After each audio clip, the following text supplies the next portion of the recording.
Hello and welcome to NARC Live on Wednesday the 10th of December.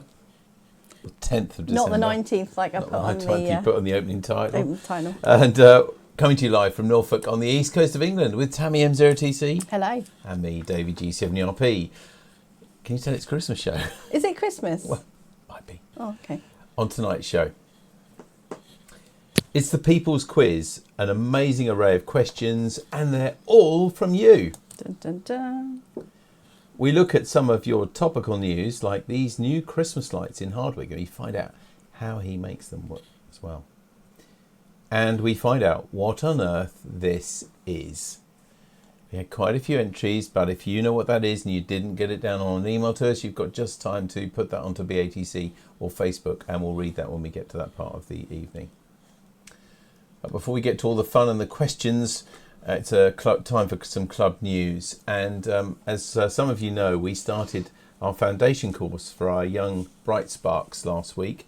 The course finishes this coming Saturday, and their exams are over the following sort of 7 days. So thanks to Steve G0KYA, Nick M0HGU and James M0UKS, who have been working with me on this course. And really good luck to Edward, Joseph and Jack for their forthcoming exams. The Koblenz Christmas Sked is this Saturday at the 13th of December at 10 a.m. GMT on the usual frequency, 7.123 megahertz. And or there's a local talk-in on 145 250 megs as well. Be good to talk to everybody there. And then the other thing which you know all about, I think, is the Christmas dinner, which is closed for pre-bookings. However, we do have some spaces, so if we can put the details up, Tammy, here. We have got 58 people who've pre-booked, but we've got room for about another 10 or 12 people. So if you didn't book, but you find yourself, you're able to come, you don't even have to let me know, really. There will be some room in the room, and you can just turn up and pay for whatever you're having on the night. So the people we are asking to start arriving from 6:45, and dinner will be served from 7:30, and you'll be able to buy all your food and order that there as well. But lovely to have 58 people coming to that. Now, as just to mention this now, as the following 2 Wednesdays are Christmas Eve, sorry, that's after the Christmas party next week, don't panic, not Christmas Eve next week, but in 2 weeks' time it's Christmas Eve, and then it's New Year's Eve the week after that. We're taking a break, to be honest, and so we won't be back until the New Year on Wednesday, the 7th of January, when there's a talk, Beauvais, the real deal this time, because of course it went wrong last time, we didn't quite make it, with Cesar VE2 LYC. And of course we gave quite a large donation as well from the club towards that expedition. So we'll be finding all about it in early January, on the 7th of January. So now round to members news. Now, as we said at the top of the show, James M0UKS lives in Hardwick, south of Norwich, and he's been designing and making even more adventurous light shows for years and years for Christmas. And this year is on another level again. Well, James has made us a lovely video describing how he made it and how it works. And here it is.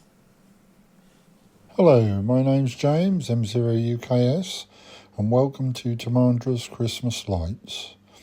I'm here to show you a little bit of the magic behind the scenes of our sound to light display. If you're interested, I will be doing a video with sound, so keep an eye out on our Facebook page for more announcements.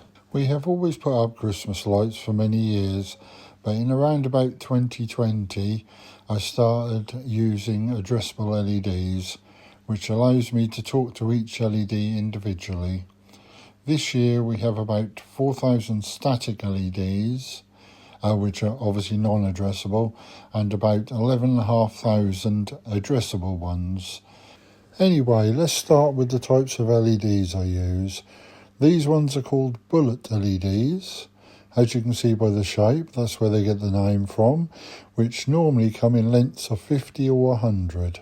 There are 3 cores, one is signal and the other 2 are power. These ones are 12 volts, but 5 volt ones are available too. Next is addressable strip lights. These come in 5 and 12 volts, and I believe 24 volts as well. Different spacings are also available and are measured in LEDs per metre. These are 30, but you can get 60 or even 144 per metre. They also come in different coverings. Blank such just bare, which is no good for outside, or encased in rubber, which I found split over time, so I finally went for the ones that are encased in a silicone sheath, which so far have worked out well. Finally, seed pixels. Small, light and perfect for making icicles for the house. These ones are 12 volts with a 10 centimetre spacing, but other spacings are available and come on a roll of 1,000, but you can get rolls of 3,000, I believe. You've got all these LEDs, so what do you do with them? Well, you can just run them down your fence or hedge, make candy canes out of them, or make a star, which obviously you can't do until you get instructions from the grandchildren. Well done to those who managed to work out what the pixel pusher pliers were. They certainly save your fingers. I've also made a matrix, well two in fact, to go either side of the garage. At a data rate of 800 kilobytes a second, any water soon stops that signal getting through, and I've found the hardest job is keeping the weather out of my props. So we have got all these props, but we need to control them. There's a piece of software on GitHub called WLED that just happens to talk to them. It will work standalone or accept DMX messages using the E1.31 protocol. You just flash the software onto a microcontroller chip. I started off using an ESP8266, which is an 8-bit and uses Wi-Fi to talk to them, but I soon found Wi-Fi creates delays, so I now use an upgraded WT32-ETH0, which is a 32-bit module that has Wi-Fi, but more importantly has Ethernet. I used to build an interface board, but I've come across a company that does a 4-channel or even 8-channel one, so I now use those. We've got the hardware sorted, but we need to design a show. I use a program called X-Lights. It's available for Windows, Mac and Linux. There are many long YouTube videos on using this fully featured program, so here's a very quick overview. You first tell it all the controllers you have and where to find them. Add the props and which controllers they connect to and their positions in 3D. If you have made something like a star, you need to tell it where all the LEDs are on it and which number it is. If it's a singing prop, you need to tell it which LEDs need to light up for each mouse movement, and that's your layout sorted for all shows. Next, ask it to create a new sequence, add the music. If you want props that sing, you'll need to add the lyrics, break them down first to phrases, then words, and finally phonemes, which are the individual sounds a word makes. Finally, you can add effects that match the sounds to all your props, and that's your show done. You could manually run the show from your computer, but that comes with problems. So I use a program that runs on a Raspberry Pi called FPP that X-Lights will upload the sequences to and has a built-in scheduler and a lot more. Hopefully I've given you some insight into my show, and if you want to talk more in depth, I'm more than happy to chat about it. As I've said, there will be a YouTube video of the show, hopefully by the weekend, so if you're interested, keep an eye out on our Facebook page for announcements. Last year we made £300 for the James Paget Stroke Ward, and hopefully we're going to do the same this year. I'll leave you all with this clip of the show. Unfortunately, it has no sound because of Facebook restrictions. Happy Christmas to you all from James M0UKS and Lynn, and have a happy new year.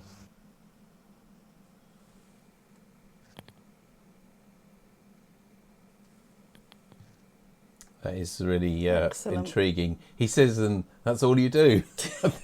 Yeah, just put that in and Yeah, that's and here's your one I did show. earlier. That's what I'd want. Last year, James actually came in early January and brought the computer and some lights and things to show it. So if that does interest any of you how to do it, I mean, it is amazing. Did he say the stationary LEDs are 4,000 of them or something like that. And to answer one query we've had already on BATC, Roger G3LDI says, what about those of us who are not on Face 8, James? I think he means Facebook. Must be a typo.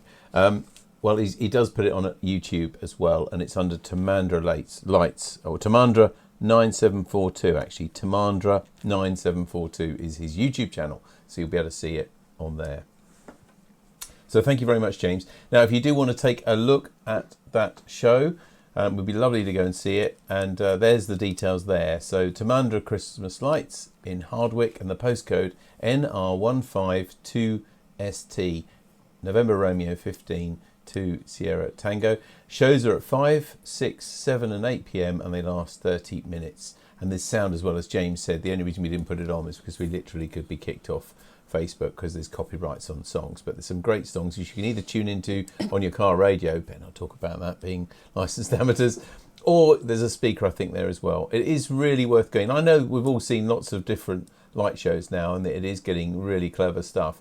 I think the nice thing with this as well is that James is a radio amateur and he can show us how to do it, and you can start really basically. In fact, in a couple of minutes we'll show you a little something that could get you started along these lines. So thank you very much, James, for making that wonderful video and for sharing your knowledge.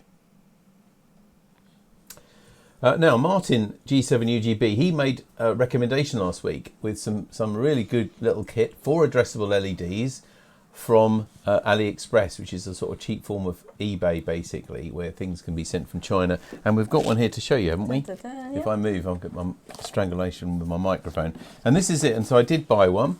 I thought that gave me permission. Shush, I don't buy everything that people recommended, do I? This is it. And this kit was about £2.50, this box. And in this box, you get some of those LEDs that James was showing you. So there's 3 wires, I think, that connect these, and there's an LED, addressable LED. So you've got power and then you've got data. I think that's how it works. You've got this little USB adapter. This is only 1 metre long, this one, but it was literally under £3. And you get a little remote control as well, infrared remote control, which talks to this. And if Tammy plugs that in now to a battery pack, just to show you on USB, so we don't take a whole studio down. I mean, this doesn't look very impressive. You think, well, that's just Christmas lights. But the thing is, you can address it, can't you? I think if you press the button, you can see. So each of these has got a red, green, blue LED in it. But you get an idea.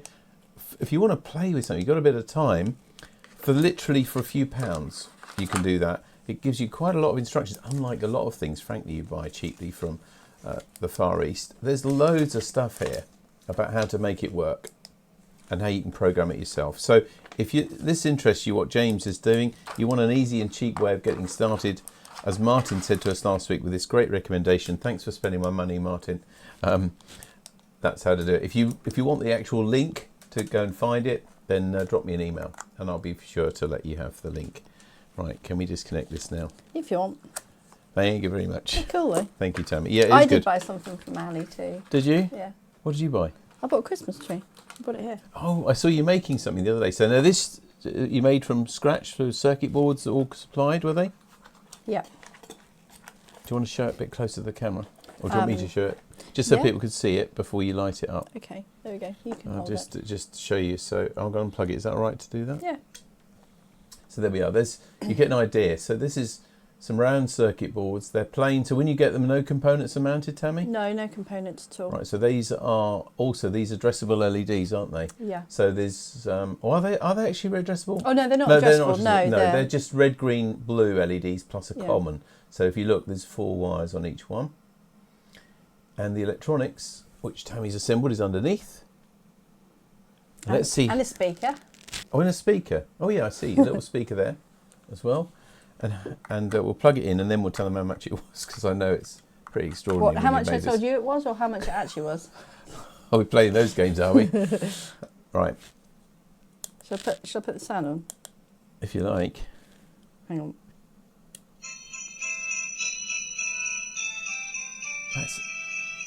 And just watch can everybody at home see the LEDs chasing around, the red light chasing around? Better turn the sound off, just in case. It drives us mad. Oh yeah, that's true. Let me press Can the you button. There's make lots of it- different... Oh, look at that. It's quite cool. It is nice. And although they're surface mount parts, Tammy, so the LEDs are, would you say it was not that difficult to make, would you say? It wasn't. It's time consuming? Yeah, it took me about, 2 Look hours at that. one night, maybe? It's a ray gun. Go on then, tell us the price. What? I don't know what it is, know what it really was. It was £15.69 delivered. Extraordinary. So So that is a fantastic Christmas light tree in there. Oh, look at that. That is a lovely effect. I thought in it just there. looked cool. It is really good, isn't it? So if you want to make something, about £15, that'll keep you busy over Christmas, and probably could just about get it delivered in time. They take about a week to go. Maybe you can find them on UK sites as well. I don't know, but it is extraordinary, and it's good to know what you can make. Got a couple of other bits of news. So Paul G3VPT, he was given this, and he says, if I wanted this, would I want it? Now, so just to be clear, I've not done this. This is Paul's. I imagine it's on his house. Grumpy Old Gits Club. An original member of the Grumpy Old Gits Club. Thank you, Paul, for sharing that. He's not grumpy, though. He's a nice chap. Yeah. And then finally, I was on my travels on Monday, and I went to an area called Noland Grove. You may know that, in Norwich. And I saw this site. Bear in mind, this is only Monday, so let me think. Was that? No, it's not the first, but very, very early in the month. And this picture is what was there. And what I thought was... Somebody's had a bit of... Yeah, they obviously start celebrating very early in that area. Look at that. That's just how it was. Anyway, thank you very much for all of you for sending in those things to us. Tammy, over to you for Little People. Yep. Let me find the Little People this week. So it's Christmas, so I thought we'd go Christmassy today. So what is a food that I like? Oh, there's loads. What food that you like? failed, didn't it? That failed, right? Oh, what is your favourite food? My favourite food. Oh, your favourite, literally. Yeah. This is one of those Mr. and Mrs. Shall I moments, just put isn't it it? on, save you embarrassment? Yeah, I think Yeah. so. Look, it's a Christmas Oh, tree. it's pizza. I should have said that. I know that, yeah. But you wouldn't have had pepperoni pizza, would you? You might have had fake pepperoni pizza, but okay. Oh, brilliant. So it's a Christmas tree made of a pizza. That would be your dream Christmas tree, really, wouldn't it? I do like Christmas tree and I do like pizza. So Yeah, good. Miniature-calendar.com, a new picture every day. And Tammy picks one out for us every time we do a NARC Live. So thanks very much for that. I can't understand why I didn't guess at pizza, because that is your favourite food. You're right. So, although we're not going to meet here online now for a couple of weeks, if you get any nice pictures of stuff, maybe things you make over the Christmas period or anything like that, do drop them to us on an email to radio@dcpmicro.com. We may be having a little break, but our email won't, and we look forward to hearing from you. Now we come to our competition, and just last week, we were here just a week ago, and I asked you, what on earth is this? What on earth is this? what is it? Do you know? We had to, I must confess, I had to do a little bit of photoshopping to get, literally using Photoshop to get rid of some of the labels on it. Anyway, did anybody answer online? I don't think we've had any answers. No, nobody on there. No, okay. Tonight. No. Right. Okay. No. Okay, so let's go through the people who wrote to us. So Richard G0VCW, I think this week's What on Earth is a knife sharpener. That suction attaches itself to a workshop. He says he's had one for several years and it really gets used very well, and it's a great bit of kit. Julian2E0DJR, it's a knife sharpener. Ralph 2M0RHT says this week's mystery object is a tabletop suction knife sharpener. I have one in my kitchen drawer, and it comes out from time to time when I'm required to sharpen knives at the explicit command of my dear wife, says Ralph. Mark G0LGJ says he thinks it's a knife sharpener. Right. Jeffrey G0VJH says, is it a magnifying glass for stamps? I can see that, you know. When I first read it, I thought, yeah, I can really see what that could be, yeah. Colin M0GMK, by one of life's strange coincidences, I was surfing the internet last week looking to replace a worn-out knife sharpener and came across exactly the one pictured on Wednesday. Tammy, if you said you've got one, how good is it? So, Tammy? I'm giving it away now, aren't I? If I say Well, we know. Yeah, we'll tell you in a minute. And Robin finally, G4RB says, "Is it a knife sharpener?" I think. Do you know what? It might be a knife sharpener. It is. And so, is it any good, Tammy? Well, I'm not 100% sure. I have sharpened some knives on it. It does scratch the knife quite a lot, but I've seen, I think, better ones. So I'm not sure. That's a medium review for you then. So, how many out of 10? Knife. Would you give it? Ha ha ha. Ho ho. Ho ho ho. But you do when you actually pull it through, you do actually feel the pieces that have come off it. And it's a lot easier than one of those stones. My dad used to use a stone, you know, but I mean, unless you know how to do that. You can get these sort of 2 stone things now that you sort of rub. I've seen them. Although you shouldn't obviously believe every Facebook video that you see. No, definitely not. I wouldn't. All right, well, thank you very much for sending that. Paul G3VPT sent us that picture in. Now, we've got to give you a competition now that's going to last you, let me think, 3 weeks, I think. We're going to ask you to have a good look at this. I don't think this is easy, but you're a smart lot. So tell us, what on earth is this? Or what is this for? It's fair to say it's probably a tool of some kind. So what is that for? Looks a bit mean. It does, doesn't it? I think we might get some interesting answers, you know, Tammy, especially over Christmas. The people participating in some liquid refreshments. So if you know what that does or what it is or what it's called, drop us a line, radio@dcpmicro.com, please, and we will reveal what it is in 3 weeks' time when we meet again. So, just to quickly tell you then what's happening at the club in the next week or so. So it's on Sunday, we've still got the GB2RS News at 7 p.m. On Monday Night Net with Steve G3EVA, also on GB3NB. And on next Wednesday, it's the Christmas dinner, December the 17th. And next, and that's next week. As I said, we've closed pre-bookings now for the NARC dinner. But if you find yourself able to go suddenly and you'd like to come along, then don't let that stop you. You can just either turn up or you can drop me an email if you like to, and then you can just pay and book and buy your food on the night. And then finally, we've got on January the 7th, which sounds an awful long time away, it's Beauvais the Real Deal with Cesar VE2 LYC. As I said, the club actually made quite a decent donation towards that, the expedition, so we hope that's all going to go ahead and everything's going to be fine. So do send us your stories, your pictures and everything over the holidays, and as always we have this card which we're always happy to send to anybody if you think they'll be cheered up by a card. We sent a Christmassy version of this that Tammy made for us to several people in the last few days as well. Just a couple of obviously comments that are going around. So, Tom, I'm sorry, he said what happened to my answer. I don't know what happened to your answer because that's not my department, so on David's behalf I'll apologise. I'm sorry if I missed it, Tom. I'm going to be honest. Well, in a minute we're going to tell you, and I'm really sorry, Tom. That competition is just for fun. You'll hear in a moment anyway. One of the reasons I've been kind of deluged with emails, and that's to put it lightly. So we might as well tell you now about that. The only thing is, Tammy, we're not really very Christmassy. I mean, we've dressed up in Christmassy stuff, haven't we? Yeah. What do you think? Did we got a special parcel We delivery did. earlier on? We did, yeah. Do you want to get that out? Yeah, get that out. This was a bit of a shock because normally we just get on with our stuff and the treasurer doesn't really get involved. But if I can show you, we had this special delivery earlier, and it says on it, it's from a well-known wholesaler, and it said on it, Studio Party Pack to the NARC Live team from the treasurer. Bonus. So I reckon that means we've got stuff in here for a party. Should we open it? How are you going to get it open? You didn't think of about this, that. did you? I didn't think about having a knife. Have you got your penknife on you? I have, but I think I can pull it.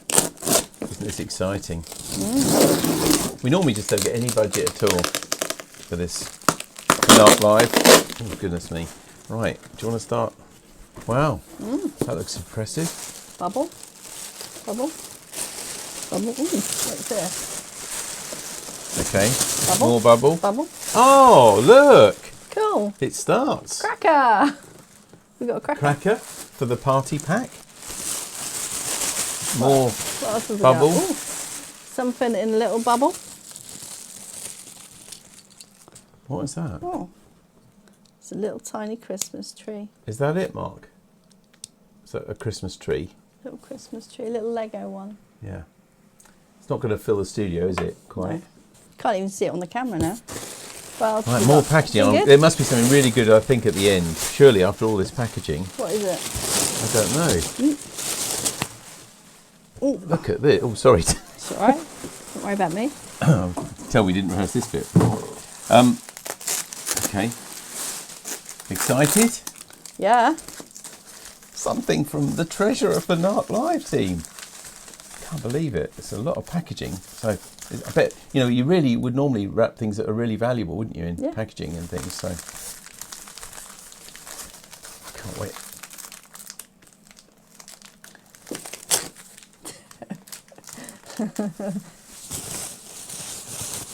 Packet of NARC biscuits. Oh. Mind you, on a positive side, they're still in date.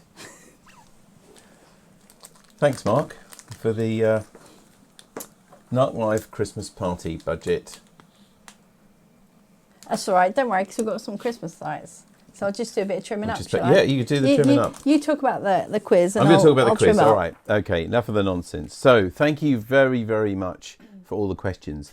About a week ago, I was sitting with, I think, 6 questions. And I was worried because I thought, how are we going to make a programme out of 6 questions? And by the way, the idea of doing a quiz here was your idea. As in, we had more people suggest us doing a Christmas quiz than anything else. So I then put an email together and said, please help us because we haven't got many now. To Tom, to answer to you why I may have missed your answer is because we had a total of 172 questions for this quiz. Suddenly, I must say a couple of people just sent loads, like 40, 50, 60, that sort of thing. But everybody responded pretty much, and we thought, oh my goodness me, don't send any more please, because we'll never fit all these in. Now don't worry, if you're sitting at home now thinking, I'm not going to sit through 172 questions, because we're not going to make you sit through 772 questions, but we're going to do 50. Oh, that's very good, Tammy, well done. Blow the budget, eh? We're not going to make you sit through 172 questions. We've whittled it down to 50, but we've given at least one question from everybody. So everybody responded, we have included you. And again, if it meant I missed somebody on What on Earth or something, I'm really sorry, but hopefully you understand, because that was a lot of emails to get. It was serious. In fact, if I'd have known that, I might have set up a new email address for it. But lovely to know that you're interested in it. So this is how it's going to work. We're going to put them on screen as we're going to read them as well, but you'll be able to see them on there. But to get through 50 questions, we've got to rattle on reasonably well, because we want to finish by about 9:15, 9:30, something like that tonight, with all the answers as well. So get yourself, if you haven't already, a pen and some paper, just plain bits of paper, or the back of some scrap paper is fine. And we'd ask you not to look up any questions online, because clearly anybody can do that, and you probably find the answer nowadays. So don't cheat. This is about an honest competition. And remember, all the questions have come from you, so you're going to get at least one right if you sent us a question. So we're asking for honesty. And the other thing is, our treasurer has said there will be a special prize for the winner, which is fantastic. I don't know where it is yet, but there will be one. Okay, so that's how it's going to work. It's as simple as that.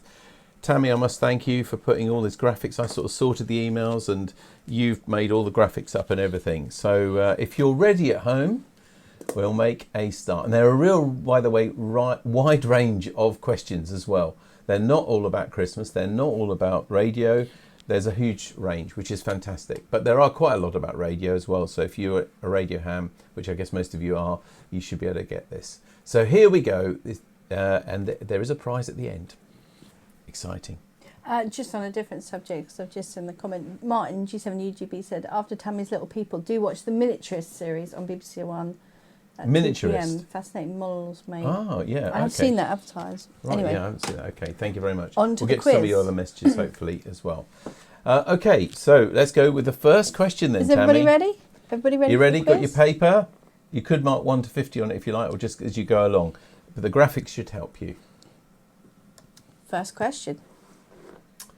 First question comes from Steve G3VA. What is the furthest radio communication distance achieved?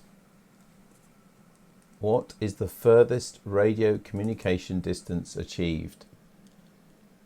I can't help you in anything, so if you want to know a bit more about it, obviously we've had the question sent to us. So But you've all got the same information, so it should be a reasonable one. What is the furthest radio communication distance achieved?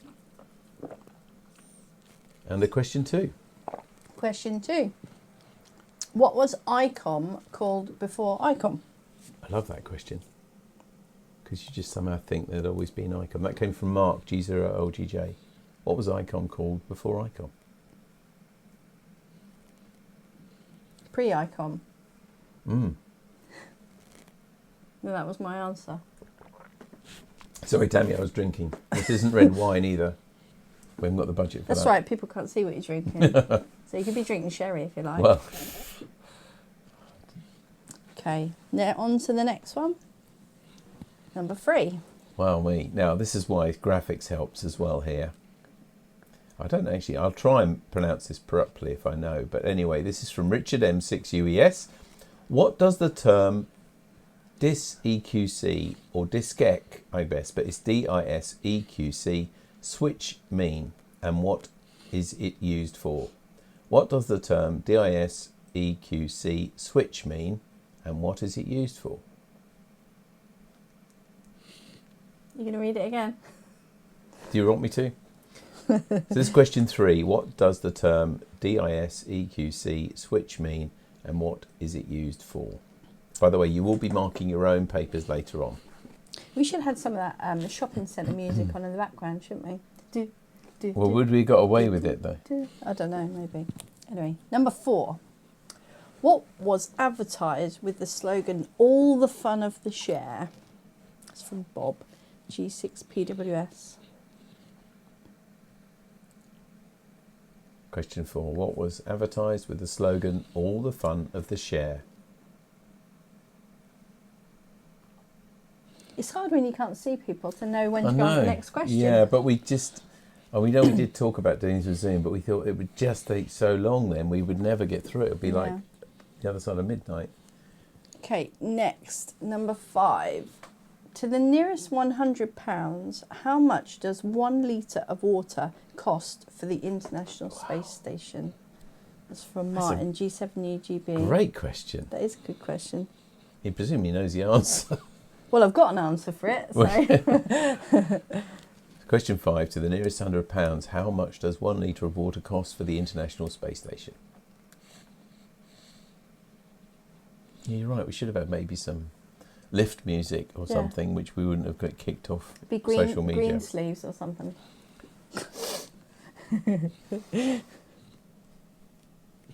Number 6. So what I did then. Number 6. This is a good one. What is the name of the current RSGB president? Anonymous. The sender wanted to remain anonymous. Oh, okay.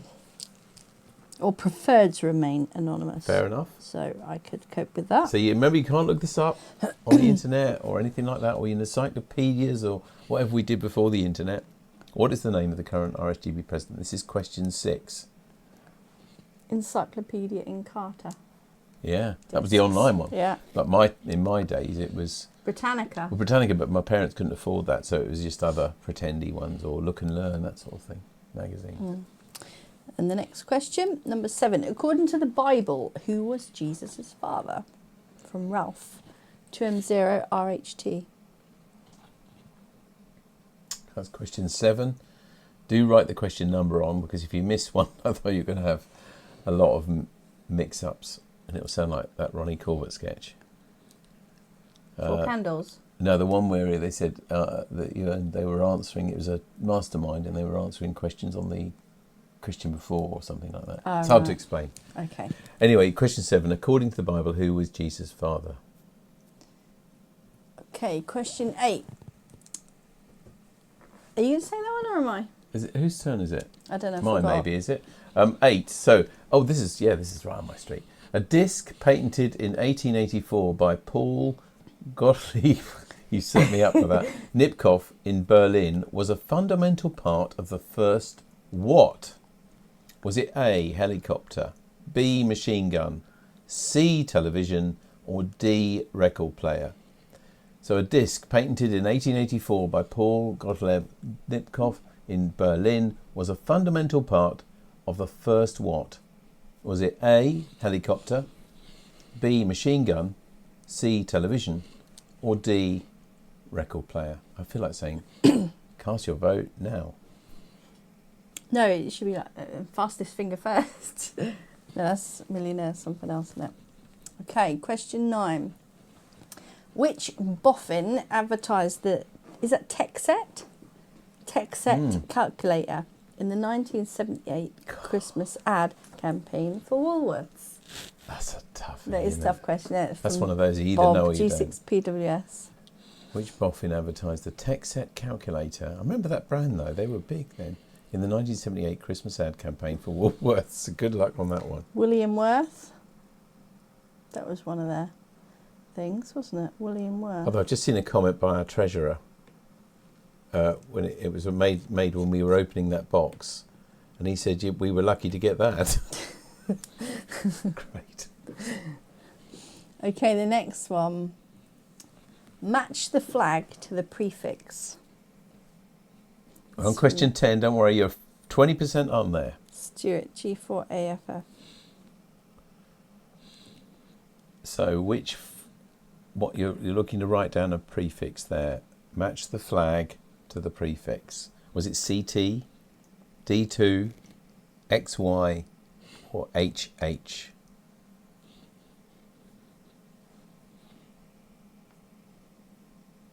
It's quiet, isn't it? It is. All I can hear is Do you think the we'd have fan. got away with lift?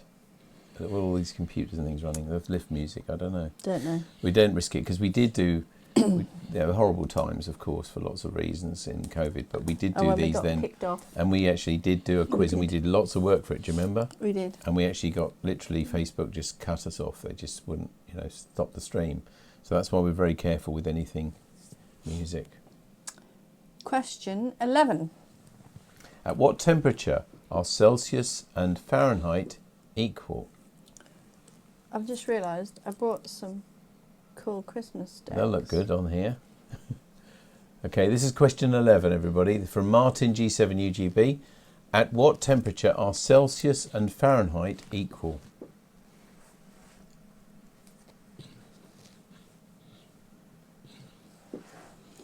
Okay, number 12. What was the original name of the RSGB when they were founded? And that's from Anonymous as Anonymous. We've got some brand new, some do's going on. well. Nowadays, they get AI to do that, but these are real. We are real, aren't we? Are we real? Yeah, we're real. Yep.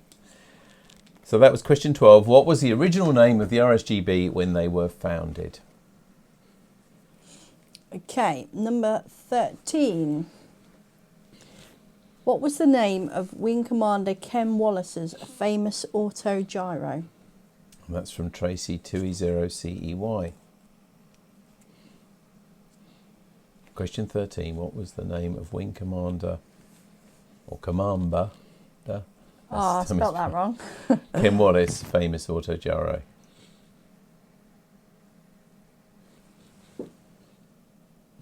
Okay, question 14. If we're going too quickly, I have to say, Yeah.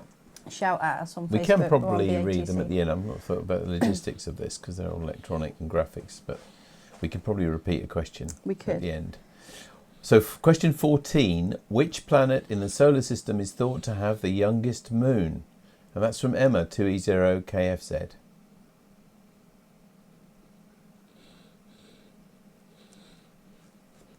Still can't get over Mark, our treasurer's comment there. You were lucky to get that. I know. I mean, can they get? Okay, number 15. Which late actor held the call sign KE6PZH and once used his Oscar as a doorstop? It's from Martin G7UGB. This is obviously an Oscar-winning actor. Question 15. Which late actor held the call sign KE6PZH and once used his Oscar as a doorstop? I've never used my Oscar as a doorstop. No, there's a reason for that. Okay. And question 60. Who is the author of the RSGB's book Amateur Radio for Beginners? And that's from another anonymous. Question 16. Who is the author of the RSGB's book Amateur Radio for Beginners? Not allowed to use the internet, remember?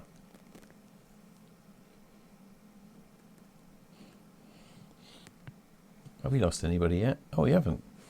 No, We've got a few more people watching now than we had. think it's We've got 51 people watching this live. That's very good. Okay. Interesting, because we had 50 questions. Ah. Although there are a few duplicates. There are some duplicates, yeah. You didn't submit a question, Mr. Palmer, did you? No, I was going to, actually, but anyway. Number 17. Who presented during a Royal Institution lecture the world's first colour photograph? That's from Tony M0TDK. That's good. I used to watch that, at Christmas. The Royal Institution Christmas lectures. Do you know? Did you used to watch them? They were on TV on BBC Two. I used to watch them. So, question 17. Who presented during a Royal Institution lecture the world's first colour photograph? They were brilliant lectures, Learned so much about. I remember someone showing the linear motor, showing the first sort of the principles of having floating technology. I thought all trains would be floating by now, but they aren't. No. Number 18. What do they call pigs in blankets in Scotland? It's from Jude and Jonathan Towns. What do they call pigs in blankets in Scotland? When did they start their lectures then? In the Christmas week, as far as I remember. No. I mean, like, how oh, many do you mean years how many? ago? Oh, I don't know. Long time ago. All I think. right. Well, obviously I'm not that old, but it was quite. I remember watching them when I was young, and they still do them as well. They've modernised them, but they still do them. Are you leaking? I've got something really sticky going on. Not really sure where it's coming from. Oh. Right, better not show that. What do they call pigs in blankets in Scotland? That's question 18. I think we need to go to the next question. Put your notes on that. I'm going to just disappear for a minute. Okay, you've turned your mic off, yeah. Tammy's wearing, I should explain here, Tammy's wearing a magnetic bracelet, which we do because it helps your joints and stuff. And it started leaking inexplicably because it's magnetic. So I'm going to let Tammy do that now, and I will advance these questions. Here we go. So, question 19. What was the name of Marconi's boat from which he made early radio transmissions in the English Channel? Question 19. What was the name of Marconi's boat from which he made early radio transmissions in the English Channel? That's from Jeremy, G4URS.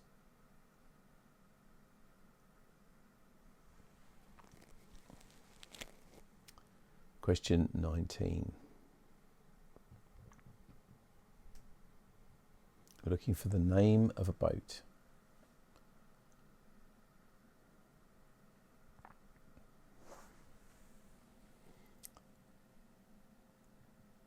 Question 20. This is from Stuart, G4AFF. Question 20. Match the flag to the prefix. So, is it 6O, 3Y5, T7 or KP2? You should be writing one of those down to match that flag. 6O, 3Y5, T7 or KP2.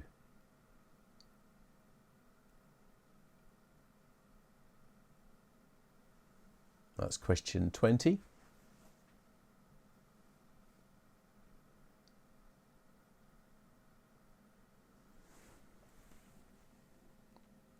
Well, Tammy sorts herself out.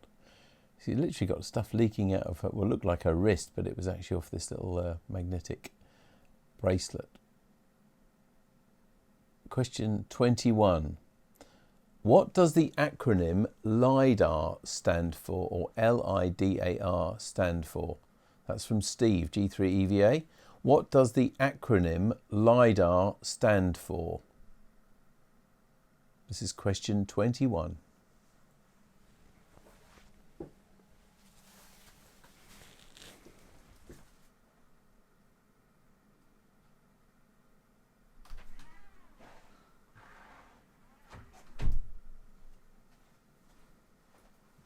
Tammy has rejoined us in the building. I didn't leave the building.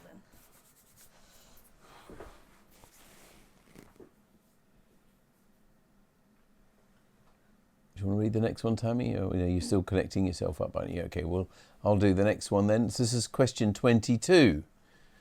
More acronyms for you here. This is from Richard M6UES. What do the acronyms DVB-S, DVB-S2, DVB-T and DVB-T2 mean?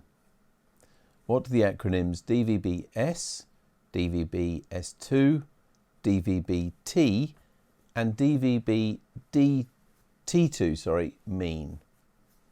That's question 22.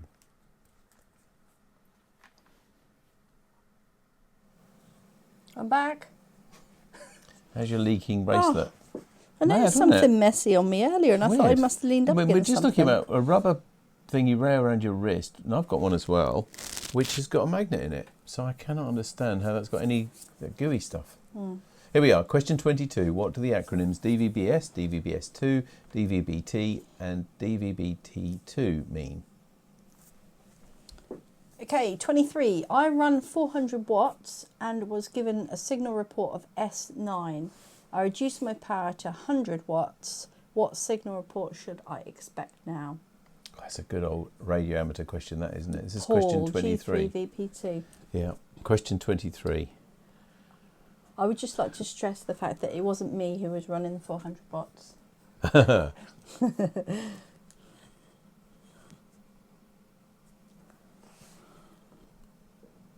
I think there'll be a few people saying, but what if, no. Everybody's got the same question, so answer it the best you can. Thank you again to everybody who entered all these, who sent us all these questions. Never literally had as many emails all at once. Monday was the big day. I just got loads. Okay, 24. What does the black mark at the top of this capacitor indicate? It's from Tom, G6TOM.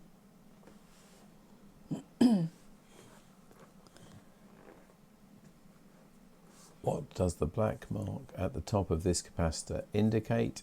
It's question 24.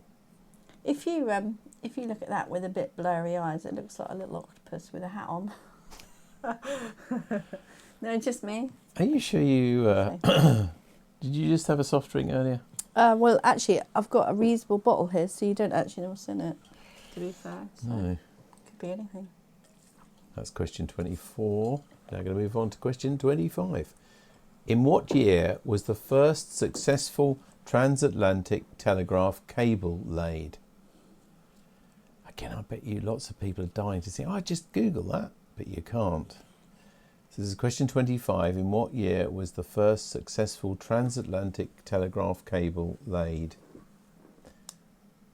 That's Jeremy, G4URS, sent us that question. And well done, we're halfway through. Woo! Yeah. You only got to torture another 25 questions now. Well, 172 would have just taken us for hours, wouldn't it? Literally. It would. Right, we're going local on the next one. Number 26. In what year did Radio Norfolk first broadcast?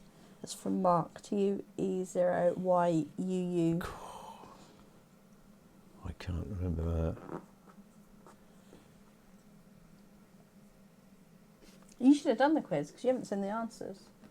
Well, I did get the emails though, and I did have a look at some of them, but I was just thinking, please don't send any more. I nearly sent an email out in the middle of Monday, actually, said, please don't send any more, because I was worried that I was going to let people down who were researching all these questions. Anyway, question 26. In what year did Radio Norfolk first broadcast? Okay, number 27. What are Lincolnshire Poacher, Swedish Rhapsody, English Man and German Lady examples of? And that's from Dave Cartwright. Sorry, Dave, I know the name. I just can't remember your call sign. I think it's 2E0 or something, but there's a lot of people to remember now. So, and you didn't put it in your email, I'm afraid. But But Dave, thank you for this question. What are Lincolnshire Poacher, Swedish Rhapsody, Englishman and German Lady are examples of?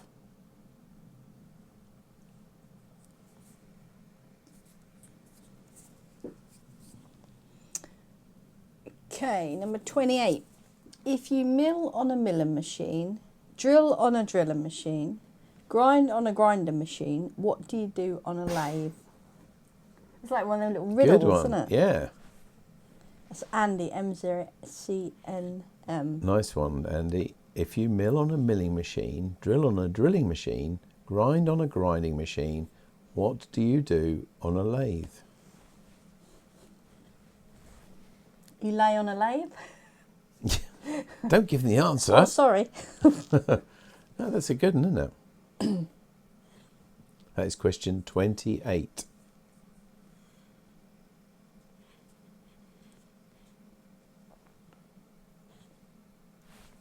Okay, 29. What is a COB LED or a COB LED? Is it A colour optimised brightness, a B, a chip on board, C, a chromatic optimised brightness, or D, a custom optical beam? It's from Steve, G3EVA.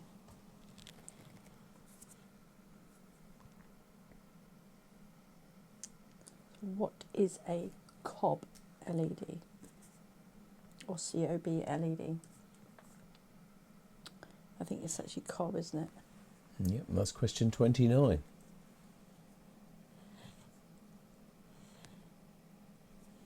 Okay. Number 30. Created in 1990, what was the name of the first internet search engine? It's from Martin, G7UGB. That's a good one, isn't it, as well? Because you'd like to think you know what you'd say now, but I don't know what that is, do you? I do, because I saw the answer. I shouldn't think loud, really, but no, that's great. Question 30, this is, everybody. Do check your numbers if you aren't writing them down every time, because I just don't want you to miss one and then be all of the questions. All of the answers will be the answers to the question before. Which is what I was trying to say earlier. Yeah. Created in 1990, what was the name of the first internet search engine? Question 30. Okay, question 31. In 1979, the Queen's Christmas message. I should start that again because I've messed that up. In the 1979 Queen's Christmas message, what was used for the first time to provide subtitles for the hard of hearing?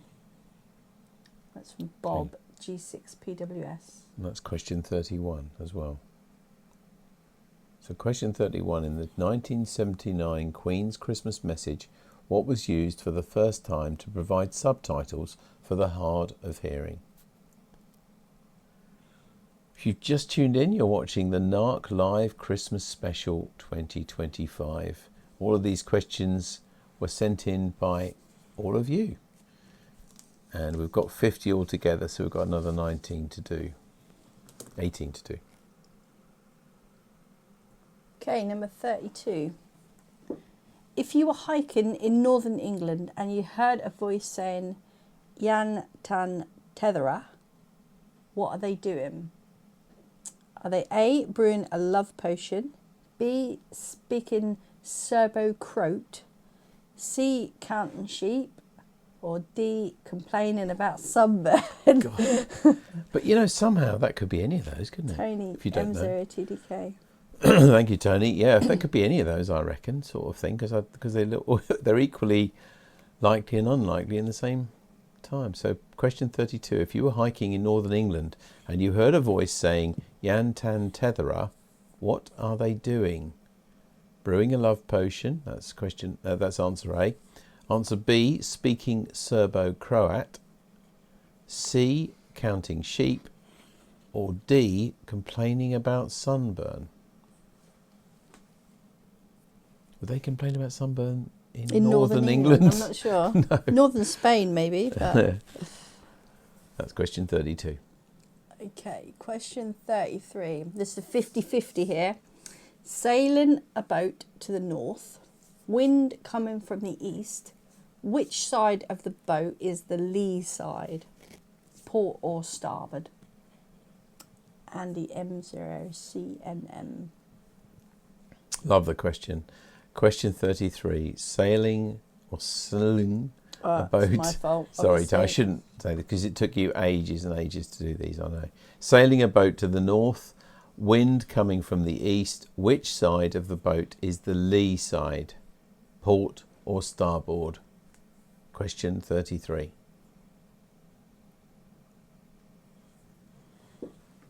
Okay, we've got another multiple choice next. So, question 34. What is this? What is this picture?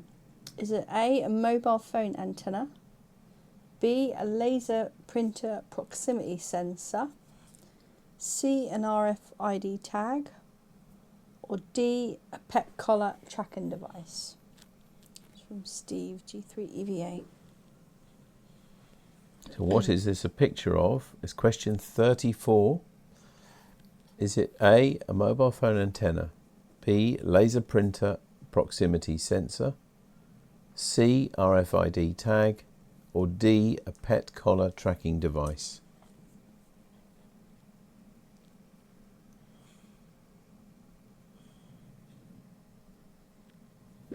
Okay. Right, the next one, we've actually got two questions on the same slide because they're connected. So this is question 35 and 36. So 35, in which year was the first transistor demonstrated? And then question 36 is which company produced it? That's from Colin, M0GMK. God, these are important parts of our history of modern electronics, aren't they? Question 35 then, so there are two questions here. Don't write them to the same answer, they are two separate questions, but they're linked. In which year was the first transistor demonstrated? That's question 35. In which year was the first transistor demonstrated? And then question 36, which company produced it? Thanks, Colin, for these. Have you eaten those biscuits yet? I'm tempted, but I think the crunching might be too much over Yeah. the mic, so Might put people off. I can't wait though. And then we've got to pull our cracker. I mean, Yep. it's, the excitement is almost unbearable. Yeah. Okay, number 37. It's another flag. Match the flag to the prefix. Oh, look at that. So we've got Wonderful flag, isn't it? 4K, A6, 9U, or HZ. It's from Stuart, G4AFF again. Question 37. You can have a good guess, can't you? You've got a 1 in 4 chance of getting it right. Match the flag to the prefix. 4K, A6, 9U, or HZ.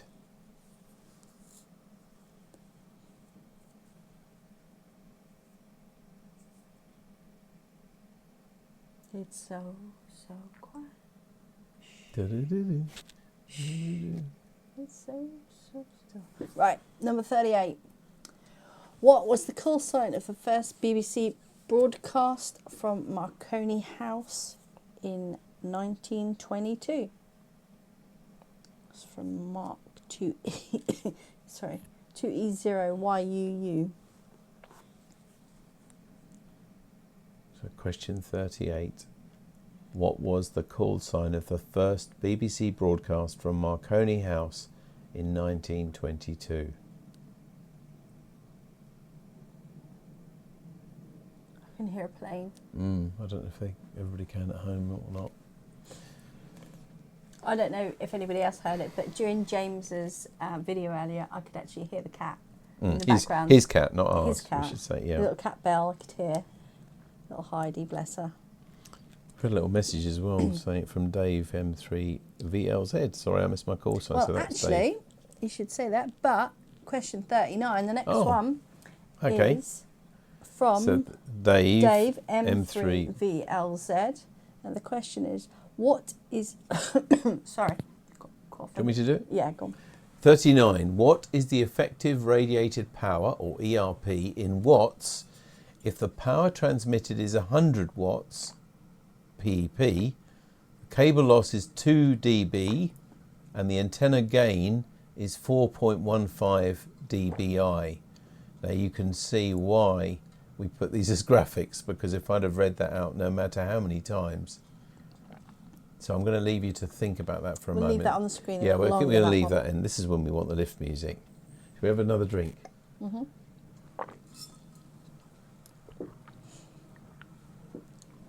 Did you just get the hum of the fan? So I'll read it again.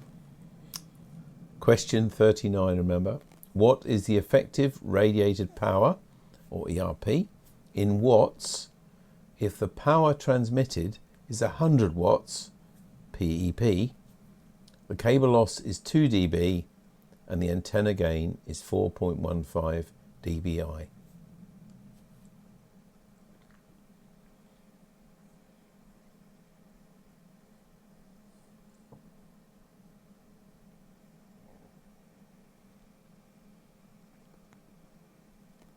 If we don't speak and it's the same slide page, do you think people might think we were frozen? Let it go. Let it go. Not that frozen. Oh, right, sorry. Right, okay, go to the next one now. Right, number 40. We've only got 10 questions left now. Why do we call it a Radio Shack? From Paul, G3VPT. So, question 40. I love this as well. Love this. No, I did read this, the answer to this one. Why do we call it a Radio Shack? It's question 40.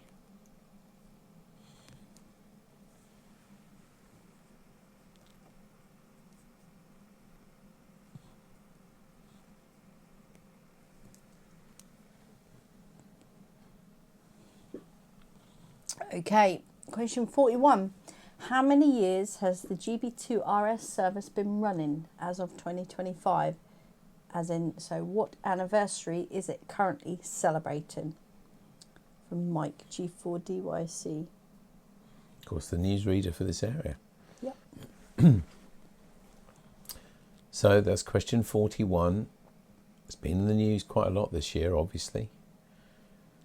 He's giving you a clue by saying it's an anniversary. So, how many years has GB2RS service been running as of 2025? What anniversary is it currently celebrating?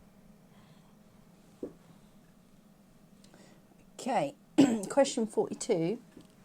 So somebody suggested that we could use some of the mock exams that are on the RSTV website as questions. So this is actually a foundation mock. So it's an actual question. So 42. When an audio frequency is mixed with a radio frequency, which one of the following is produced? A carrier wave, B, a direct current, C, harmonics, or D, sidebands?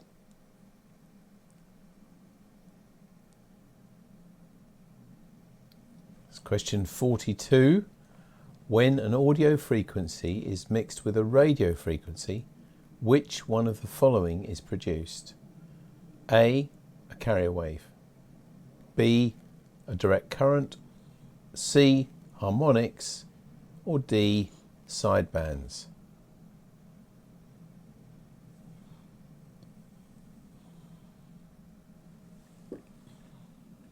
Okay, next question, number 43.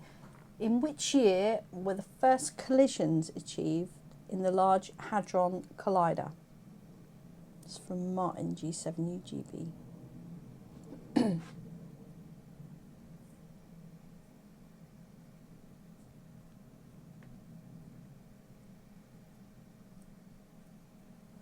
So question 43. In which year were the first collisions achieved in the Large Hadron Collider?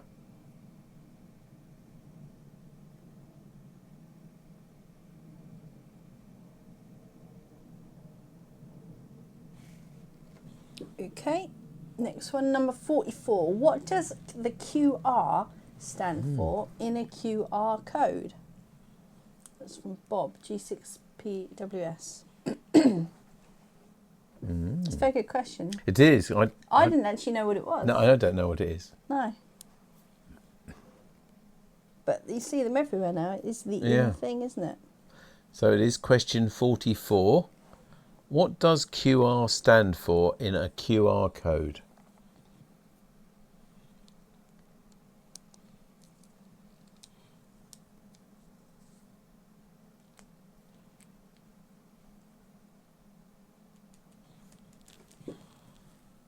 Okay, and the next one. Number 45. What unit of length is equal to around 4.8 trillion miles? Sorry, you said 4.8. Oh, did I? 5.8. Oh, sorry, I can't read. Let's get that right. 5.8 trillion miles. Oh, that's from you. That's from me. I've just realised. So Tammy's question, 45. What unit of length is equal to around 5.8 trillion miles?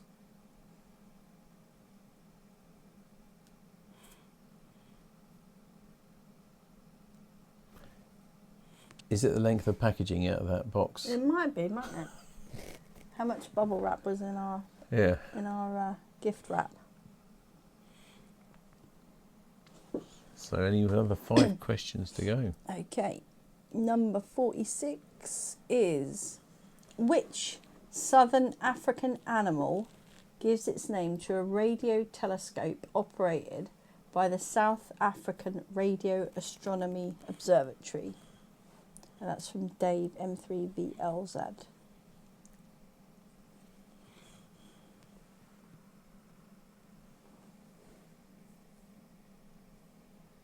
That's question 46. Which southern African animal gives its name to a radio telescope operated by the South African Radio Astronomy Observatory?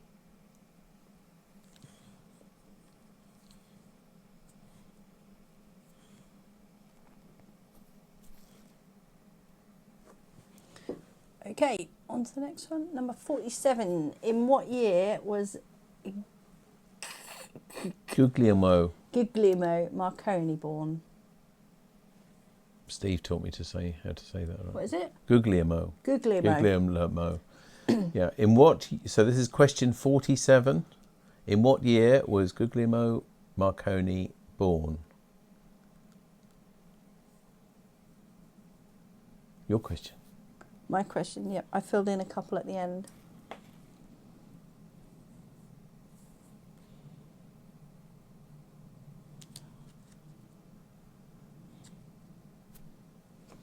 Okay, number 48.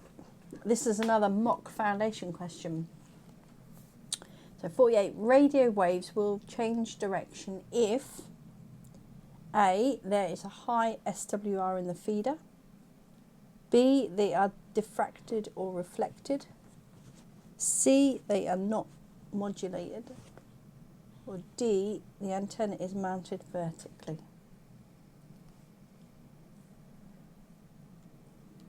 That's question 48.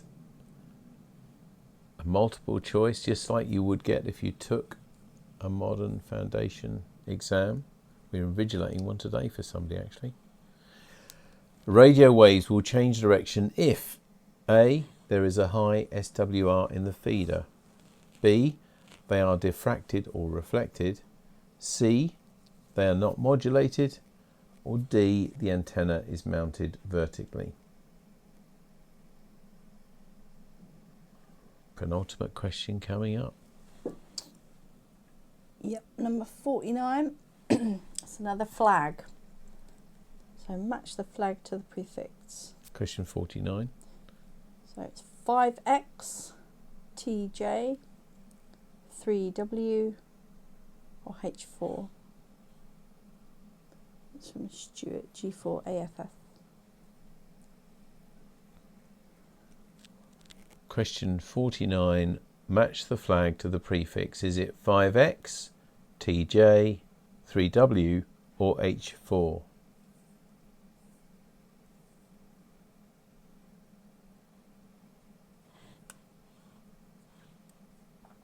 And finally, we've got a Christmas question last. oh good. So number 50, which ocean can Christmas Island be found in? Sort of a Christmas question. Mm.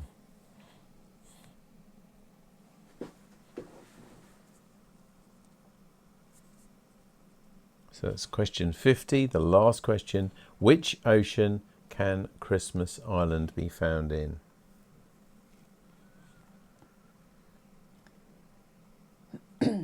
Okay, I think now, if anybody wants a question repeated, if you want to just put the question number on That's the right. ATC or Facebook within the next sort of like minute would be very good. Yeah, you've got to do it fairly quickly because although we do this live, you are watching it a little bit behind the thing because of the stream delay, the latency. So, have you got 2 minutes to fill? Well, we could open the cracker, I thought, actually. Well, so there we are. There, you've had your 50 questions now. And apparently it's for a superb prize, according to the treasurer. And so you have a chance. If you do want to see any of them again, I like that. Bruce G4 KZT said, question 51, are you glad that's over? I don't know, you tell us. Tammy did most of the work, I must say, with all the graphics and things like that. So if you want any question repeated, Brian, I see M7SEY, he only joined us about a quarter of an hour ago, so please, Brian, don't say 35 of them. Right, we've got one so far. So Excuse me. Let me just go back. So Stuart is asking for question 3. So let's go back to question 3. If I can find it. Here we are. Okay, here's question 3. Repeated. So what does the term DISEQC switch mean? And what is it used for?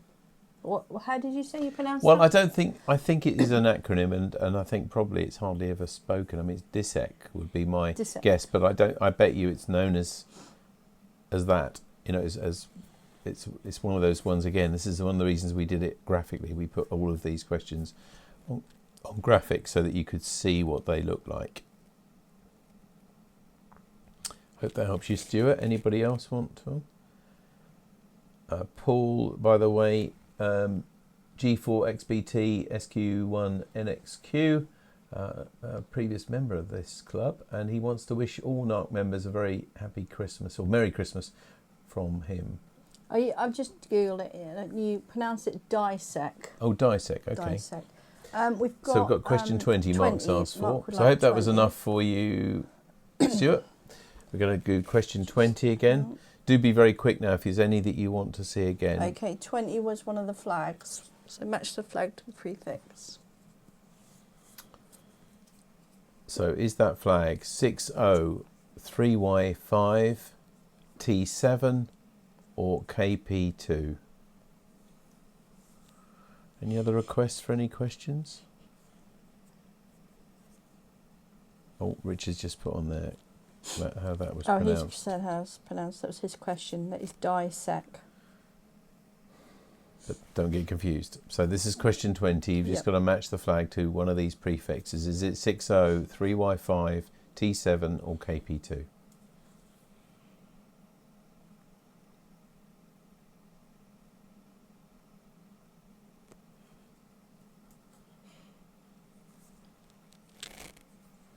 No other questions that I want us to repeat, I think. No. Does that mean we did a good job, or they're all asleep, or they've gone to watch Coronation Street, or... Don't know. Or the miniature thing on BBC? Oh, yeah, maybe. Shh, don't tell them that. That might be better than this. I don't think it's on now. But hopefully now, everybody at home, you can see why... It was wonderful that, seriously, that, we had so many questions sent. I know that lots of you put a lot of work into it, or all of you did, actually, and it's such a lovely variety of questions, which is why we do it, and we call it the People's Quiz, because it's your questions. So thank you for all the effort you made for that, and I'm sorry that some of you did send us loads, because we obviously needed them, and some of you sent, in the 20s, 30s, 40s even, and we just had to pick what we thought was the best to give a good range. Okay, I think we'll call Paul it now. has just caught me right. He said, yeah, I'm still a member of NARC. Of course you are, Paul. Thank you. And I think we'll call it now that we're not going Think to we have any will? more, and Yep, then we'll give that's it it. 30 seconds before we actually Because start doing it. we're Just because a little bit behind, a yeah. little bit behind. And then we're going to read you all the answers and be ready to mark them. If you've got a different colour pen, that might help, or just mark them in a clear What about if way. you typed them on your computer? That won't Well, help you might, you might have used your computer to type them. Yeah, I wouldn't write on your screen. I wouldn't mind betting that most people have written it down. I would. Yeah. Old fashioned. Old school. Old school. Old school. And then there might be some sophisticated people who've set up a spreadsheet for it Spreadsheet. to use as evidence when we get to award that prize. What prize is it? And we're going to have to work out. I don't know actually. Mark, the treasurer, is going to tell us. So. Okay. Right. Should we go for it then? Tom says save them for the next NARC quiz. It'll be the next 2 or 3 NARC quizzes, the number we've been sent. Yep, let's go through it now. Here we go. This is starting from question 1. These are the answers. These are the answers. You're not allowed to enter any in now. Okay. These are the questions, and we're going to give you the answer. What is the furthest radio communication distance achieved? We just point out now as well, obviously we're doing this in good spirit. We've not challenged anybody's answers because these are from the questionnaire. So we're giving the questionnaire. So if you don't agree with it, I'm sorry, but these are all done in good spirit. The answer to that is 15.8 billion miles, which is about 25.4 billion kilometres away, and it's from Voyager 1. Oh, And it was a radio signal from Earth. Takes approximately 23 hours and 34 minutes to reach it. that's fantastic. It's pretty Some cool. background information as well. Yeah. Okay, so that was it. Do you have something like that? I guess you have to be pretty close to that. Yeah. Okay. Now, who knows this? What was ICOM called before ICOM? This is question 2. What was ICOM called before ICOM, Tammy? It was called Inyo Electric Sheshkashko Company Kusho, Limited. size. You say Seiko with Seiko Shu Co. Limited. Anyway, that. But apparently we will accept just Inyo, the first word, as a correct answer. Inyo? I don't even know how to pronounce the first word. No, I'm not sure either. That's not coming up there. Okay. Great question though, Mark. Thank you. Question. I wonder why, by the way, incidentally, I wonder why ICOM, or maybe it was because it stands for Communications, do you reckon? It's just that the rest of it isn't, it's not abbreviation, is it? So anyway, Maybe. we haven't got all Don't know. night to debate that. No. Okay, question 3. Are you going to read it? Oh, do you want me to read it? Sorry. Yep. Question 3. What does the term dissect, I think it was that? Dissect, sorry. What does the term dissect switch mean and what is it used for? It is digital satellite equipment control. And it's the communication protocol used by a satellite receiver to tell it which satellite signal to receive, enabling access to a variety of channels from different satellites without needing a separate receiver for each satellite.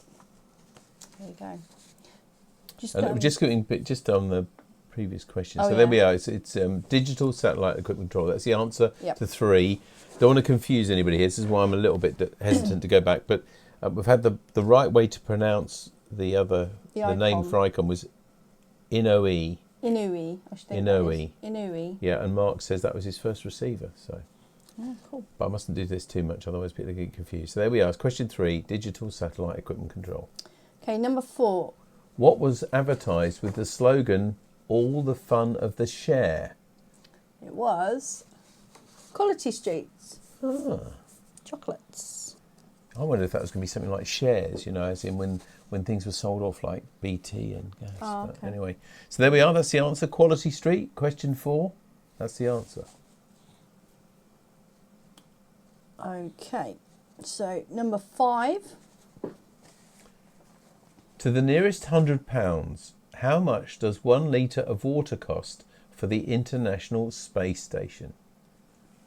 It is Oh, you're going to kill us. £23,000. No way. And how much are you supposed to drink a day? I don't know. But don't they recycle it? Yeah, they do. Better not go into that. Don't go into that. No. People may not have had their dinner. To the nearest £100, how much does 1 litre of water cost for the International Space Station? £23,000. Crazy. I like it's the nearest £100. You know, like, oh no. Like it's going to be I like just go, 200 quid or something. Yeah. Yeah. Lovely question though, thanks, Martin. Okay, number 6. What is the name of the current RSGP president? Sorry, I read your bit then. It's all right. No, it's fine. What is the name of the current RSGP president? And it is... It is Bob Beebe. Beebe. That's how he pronounces it. Bob Beebe, GU4YOX. If you didn't get his call sign, but you had Bob Beebe, we'll accept that. Yeah. Yeah, because we asked for the name, actually, Yeah, didn't we did. Absolutely. Or if you just had his call sign, we'll accept that too. Okay. Question 7. According to the Bible, who was Jesus' father? Well, of course, It was God. it was God. So, and I do have a quote here that says that in Luke chapter 1 verse 35 states that the angel of the Lord said to Mary, the Holy Spirit will come upon you, and for that reason the Holy Child shall be called the Son of God. There we go. Okay, number 8. A disc patented in 1884 by Paul Gottlieb Nipkow in Berlin was a fundamental part of the first what? And it was C, television. James Logie Baird invented the first working television. This used a mechanical method of scanning an image using a spinning Nipkow disc. It's like a spiral of holes, Is wasn't it? it? Yeah. Remember I showed a picture of the first, one of the first Logie Baird televisions a little while ago, and it's got a disc with some... Yeah. Anyway, so it's television is the answer. 8, the answer should have television. Okay, question 9. Which boffin advertised the TechSet calculator in the 1978 Christmas ad campaign for Woolworths? It was Magnus Pike. Wow. Do you know who that is? I do. Do you? No, I don't. Oh, we're going to show our age now, aren't we? Magnus Pike, he was a curious chap. He was a science guy, really. Quite a sort of geeky chap. I think he wouldn't mind that. Slightly probably eccentric. But he was very good at a broadcaster and very good at explaining how things worked. So I suspect that's why they got him to do it. His name is Magnus Pike. And it was question 9. Cool. Okay, question 10 was one of the flags. Match the flag to the prefix. Which prefix matched that flag? The answer is... The answer is D2, and it's Angola is the flag. So you should have, for question 10, D2.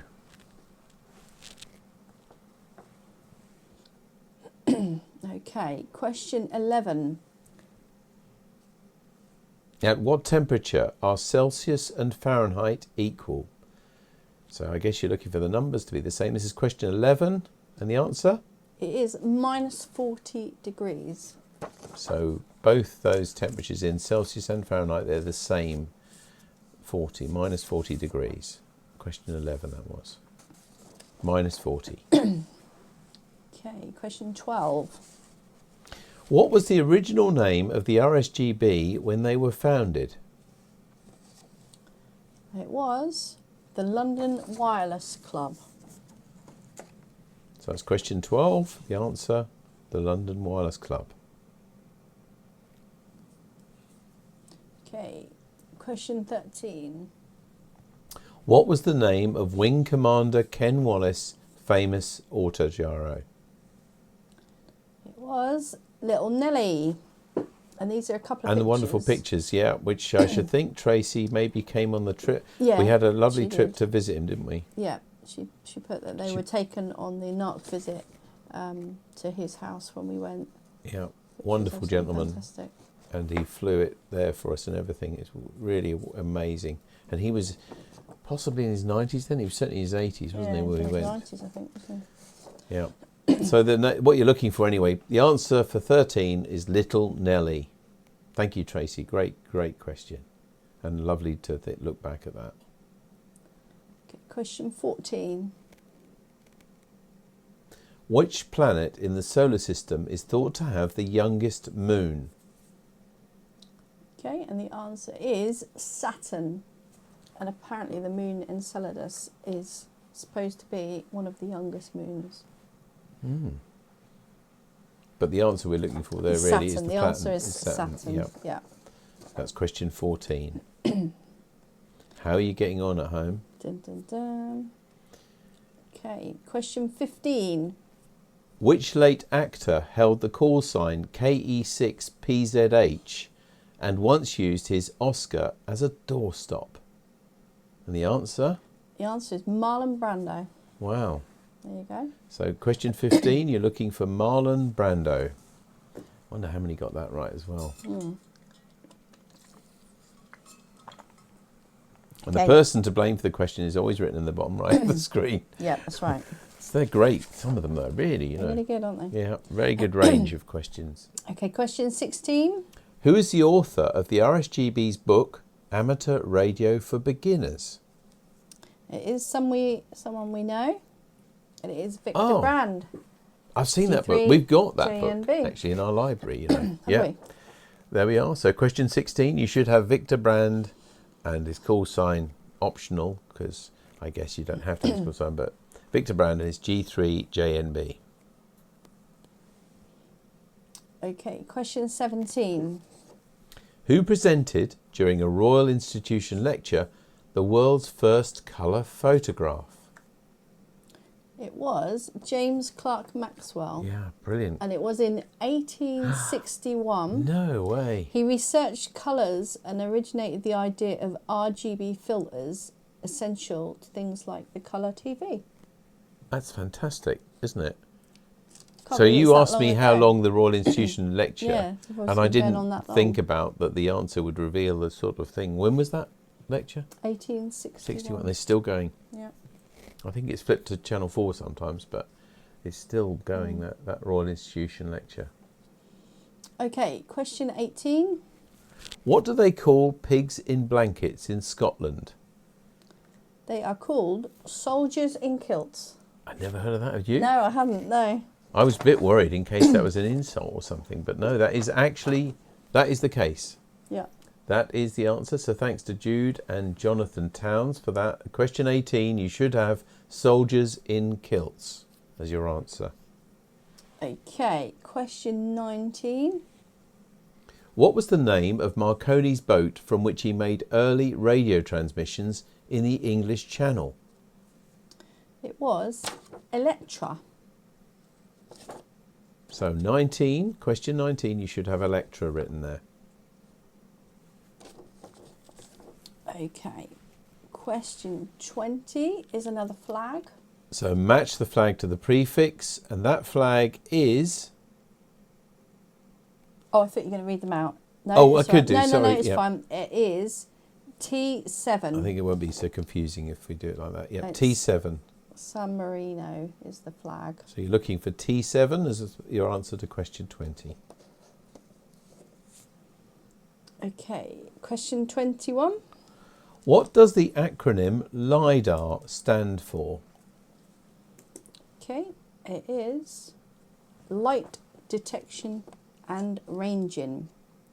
And apparently it works by firing a laser pulse and measuring the time it takes the reflected light to return, which is then used to create a 3D point cloud.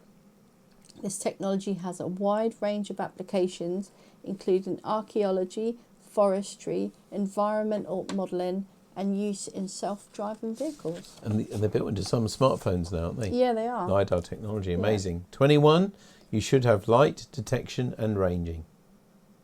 Okay, question 22. What do the acronym... sorry, I had to cough then. This is question 22. What do the acronyms DVB-S, DVB-S2, DVB-T and DVB-D2... DVB-T2 mean? And they are So there's a lot of answers here, aren't there? So digital video broadcasting. yeah, so it's used in digital radio broadcasting. The S relates to satellite transmission. The T to the terrestrial network of transmitters such as Tackleston, terrestrial being on the ground. The suffix 2 is the latest generation, which means HD channels can be carried. Alternatively, SD channels using far less bandwidth. Goodness. I think I probably. don't know what we're looking for there. It's my only worry with this question is what people are looking for. If we've got digital video broadcasting in there, I think we can. Probably we can allow a point for otherwise it's a very complex question, it's quite isn't it? complex So it's question. one. You've got 1 point if you get that DVB stands for digital video broadcasting. And thanks for the extra information there, Richard. Okay, question 23.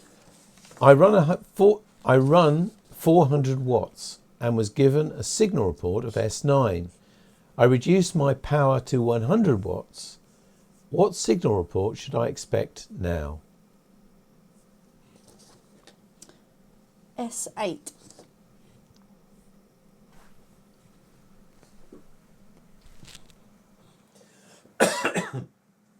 Sorry, I just had to cough again. We just turned my mic down so you didn't get that full out. So there we are, 23. Question 23, you should have an answer of S8.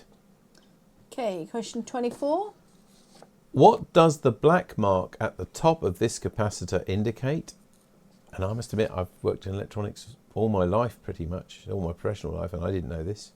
It is a highly stable capacitor. Yeah, I never knew that. Thank you, Tom. Ideal in oscillators and filters where negligible frequency drift is important.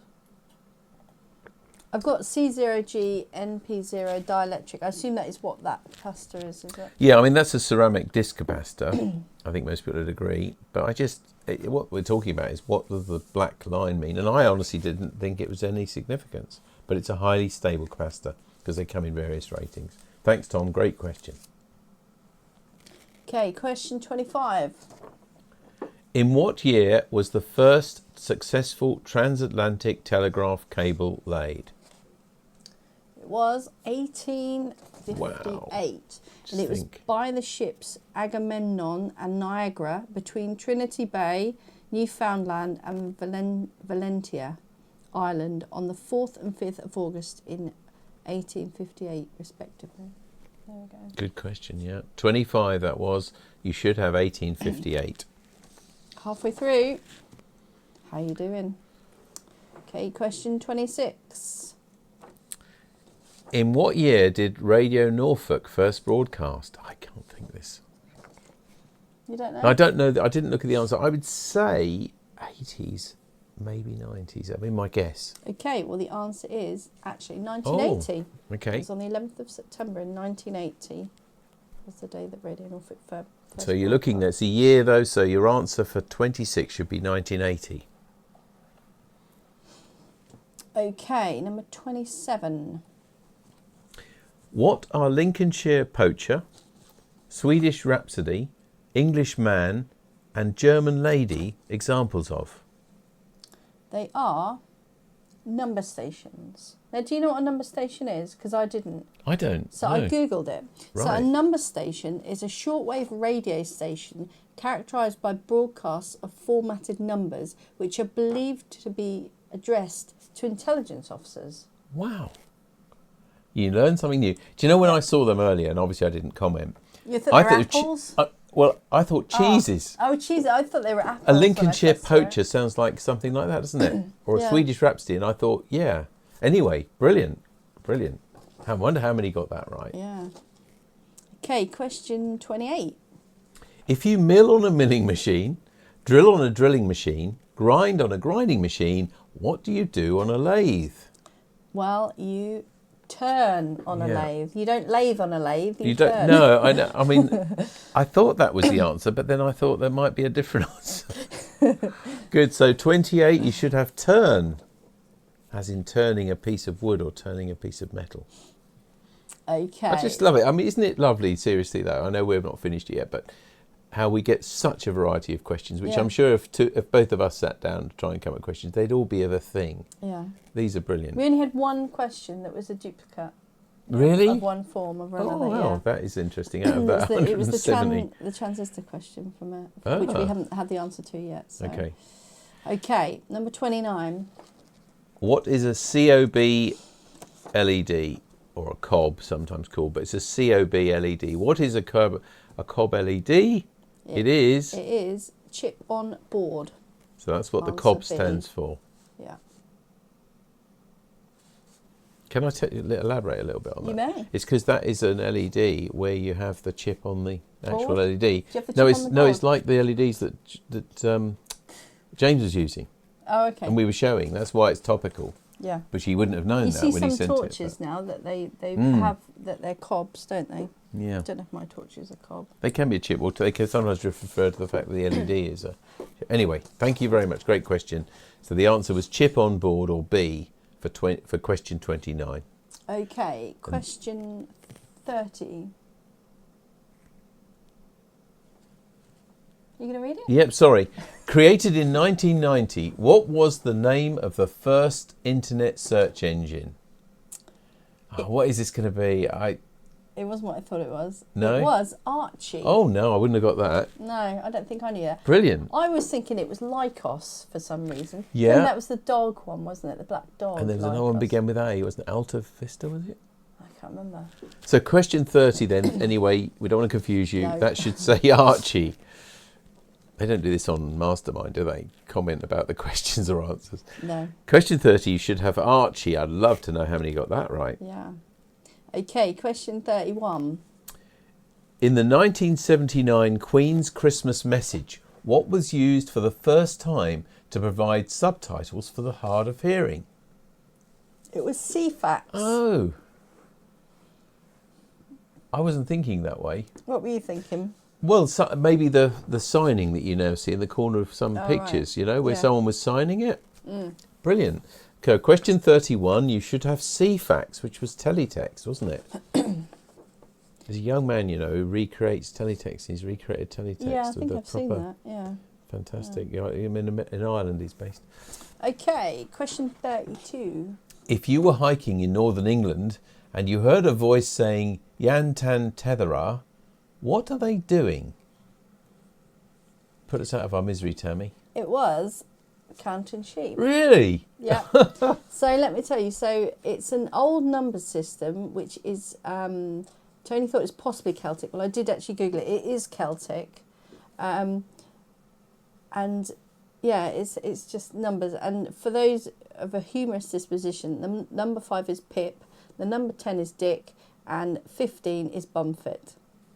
At least that's how I remember it from my childhood in Yes. Westmoreland. That's from Tony. Moving on. That's good. So answer 32. If you've got counting sheep, well, you're a lot cleverer So than us. if I hear you laying in bed and you start saying Jan, Tad, Oh, I see what yes. sheep Yeah, Anyway. and then I go to sleep and I start on the, snoring. on the Yeah. next one. Okay, very good. I love these. As I said, there's the diversity of these questions. Brilliant. Yeah. So question 33 was sailing a boat to the north, wind coming from the east. Which side of the boat is the lee side? Is it port or starboard? It is port. Okay. Any explanation why? It just is, isn't it, I It suppose? just is. So 33, you should have the word port there. You're 1 in 2 chance of getting that, but Yeah. a lot of people would know that, I think. Yeah. Quite Well, it was a 50-50. quite a anyway. nautical lot here in Norfolk, I Yeah. think. Although I know some people will be watching this from all over. Absolutely. Question 34. Question 34. What is this? It Can't really is. say anything else. Yeah, I think I know what that is. It is C, Yeah, an that's what I thought it RFID was. tag, and it's actually that is like one of the tags that you put on your shopping, so it goes beep beep beep when you walk out the door. Like we did with that bit of beef the other day. Yeah. Oh, very embarrassing at Morrison's, that was. I'm sure other supermarkets do it too. What beef? But well, no beef, but I mean just putting an alarm on your beef. We looked and we thought we hadn't spent that much, you know, and we anyway got the Christmas joint of beef that was, and we were embarrassed as we all got there, and we stood there for ages. Nobody came, so we left anyway. But we Yeah. did pay for it. Honestly, Sure, you don't want to know all that. Right, Okay, question 35. Number 35. Well, this is 35 and 36. Right, so. and this is the one which someone else did ask as well, apparently. So. Yeah. Anyway, Colin asked this one. 35. In which year was the first transmitter demonstrated? Transistor. What did I say? Transmitter. Did I? Sorry. Transistor. So, question 35. In which year was the first transistor demonstrated? It was 1947. Brilliant. Ah, they're so, you know. Wow, that was before I was born even, Tammy. Yeah, before I was born too. And which company produced, this is 30, question 35 should have 1947 on it. And question 36, which company produced that first transistor? It was Bell Laboratories. Yeah, I'd have got that bit. I'd have got half that right. So question 36 is Bell Laboratories, or Bell would be fine. Yeah. Okay, question 37, we've got another flag. So question 37, match the flag to the prefix. Can't say any more really, just to tell you which it is. It's HZ. So if you've got HZ for question 37, you've got it right, and then that is Saudi Arabia. I'm ashamed to say I wouldn't have got any of these out. I think I'd have known the flag, but I wouldn't have known what the prefix was. Okay, number 38. What was the call sign of the first BBC broadcast from Marconi House in 1922? It's question 38, and the answer is? It was 2LO. 2LO. When the BBC was 100 years old the other year, I did a talk, didn't I? An online talk about it. Yeah. So that's why I remembered that. So question 38, the answer was 2LO. Okay, 39, here we go. What is the effective radiated power, or ERP, in watts if the power transmitted is 100 watts, PEP, cable loss is 2 dB, and antenna gain is 4.15 dBi? And the answer is 100 watts. 100 watts.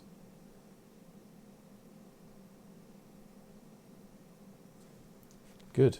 There's no answer to that, really. I mean, that's silence. Yep. Okay. So 39 should be 100 watts. Number 40. Why do we call it a radio shack? In the early days of radio on sailing ships, the radio equipment was housed in a wooden shed on the ship's deck. Who would know? Who would have known? So we'll accept wooden shed wooden or something shed like that on a boat something or like something that. like that. Yeah. Yeah. Yeah. Question 40 then. It's because it was a wooden shed on the ship's deck. Okay, question 41. How many years has GB2RS service been running as of 2025? In other words, what anniversary is it currently celebrating? It is 70. 70 years of the GB2RS news service. That's the RSGB's news service, which produces a news bulletin every single weekend except for Christmas, where I think they have one weekend off. And that's how it's celebrating its 70 years. There's some special event calls going on with that as well. Okay, question 42. When an audio frequency is mixed with a radio frequency, which one of the following is produced? And it is? It is sidebands. So the answer was D, or sidebands, for question 42. Okay. Question 43. In which year were the first collisions achieved in the Large Hadron Collider? It was in 2010. Yeah, I was going to say it didn't feel that long ago. It's still 15 years. So 43, question 43, you should have 2010. Okay, number 44. What does QR stand for in a QR code? I don't know this. No, I didn't know this. It stands for quick response. Wow. Which I think, if you think about it, Yeah. that's logical, isn't it? It's very 'Cause it is a appropriate. quick I didn't know, response and I probably would have code. think something technical. Yeah. So there we are, question 44, you should have quick response. I wonder who knew that. Yeah. Okay, question 45. What unit of length is equal to around 5.8 trillion miles? It is a light year. You know that? Didn't. No. Did you know that, or did you just sort of look it up? Um, Because that was your question, wasn't it? yeah, I did sort of Google it, really. Am I allowed to admit that? I think I'd rather you Google it, because if you knew that, I'd be a bit worried about what you're spending your time doing. Sorry about that. Okay, question 46. Let's move on quickly. Which southern African animal gives its name to a radio telescope operated by the South African Radio Astronomy Observatory? It is a meerkat. Oh, who'd have known that? There you go. So there's a meerkat observatory then? Mm. Okay. So 46, you should have meerkat. Not market, meerkat. Not compare. It should be meerkat. You should Let's have. move on quickly Yeah. before you start speaking in a funny accent. Right. Okay, question 47. In what year was Guglielmo, I didn't say that right that time, Marconi born? In what year was Marconi born? It was 1874, Wow. and he was born on the 25th of April. So you should have 1874 for the answer to 47. Nearly there, guys. How many people are with us? Still everybody. Amazing. I think we dropped one person, from what I can see, which is great. Okay, question 48. Radio waves will change direction if... Which of these? If any of our bright sparks who are doing their foundation this weekend, no, I hope they're watching this. Yep. The answer is B.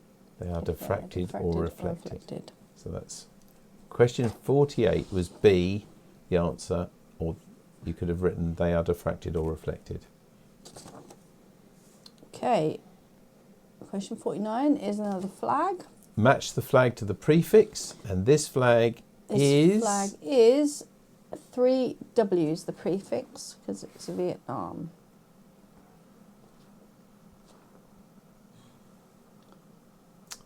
And finally, The last but not least question. so it's 3, just to be sure, that was 49 and it was 3W you should have there. Yeah. And the final question, 50, which Sorry. No, No, you say it. Which ocean can Christmas Island be found in? It is the Indian Ocean. Christmas Island is the Australian territory famous for its red crabs, and it's located in the Indian Ocean, southwest of Indonesia and northwest of mainland Australia. There we go. There we are. That's Give question yourselves a 50. Should be pat on the Indian back. Ocean. Yeah. However many you got, give It yourself does. a pat So on the now back. we're going to give them time to count it. They now see us sort of, we've tried to make this brighter. Although, I mean, we couldn't really make much brighter with the Christmas tree that our treasurer gave us in the budget. Something to eat. And should we pull this while they're doing it? While you're adding up, I think we should pull the cracker, shouldn't we? Right. We might as well get something out of it. Oh, I didn't even pop. Oh, wow. Did you see the smoke then? Yeah, you can open it. Oh, thank Ladies you. first. What's in it? This might, of course, this could be the expensive gift that we were expecting. Oh, it could be, couldn't it? Oh, it's all right. There's a joke in here. Oh, what's this?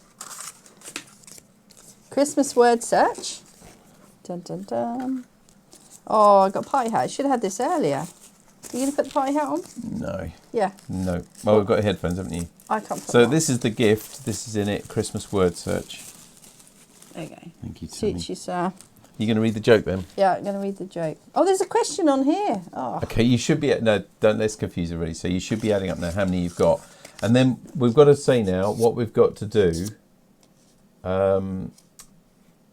is now we'd ask you on here to write down how many you got right. And some of you are doing it already. So either on BATC or on Facebook, please write down how many you got right.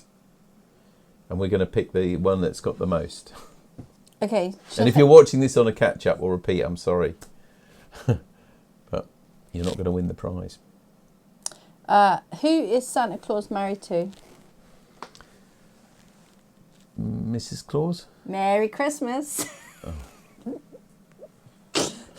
Must be Christmas cracker joke, yeah. Here you go. There's a question This here. is not for any points. How does a snake smell? Terrible. I don't know. Oh, dear. I don't know. By sticking out his tongue. Oh, right. I took that wrong, didn't I? I think you did. Right. Oh, Made dear. you laugh. All right. Thanks, Treasurer, for the entertainment. Right. Should we open the biscuits yet? Oh no, we're just getting out. So let's have a look here. Wow, Bob Fuller got 30, but his Kilted Soldier's okay. Would we allow that? I think that's pretty much right, isn't it? Yeah. So he got 31. Bob has at the moment. Better start writing this down. 21. I mean, that's an awful lot, isn't it? Malcolm got 16, but some others close. Well, they say close but no banana. What is it? How does the phrase go? Yeah, anyway, well done. Colin got 21. Mike, G4DYC got 17. Tony M0DDK got 21 and a half. And there are 2 Christmas islands, but the one in the picture is in the Indian Ocean. Oh, okay. Okay, fair enough. All right. Martin G6WNN got 15. Stuart G4AFF got 17. Richard M6UES got 10. Only 10 per correct for me, and 2 of them were his, he says. That's the thing, isn't it? That is one of the things, really. But they're such a range. Steve G0KY, he got 25. I'm going to write him down. I think if you...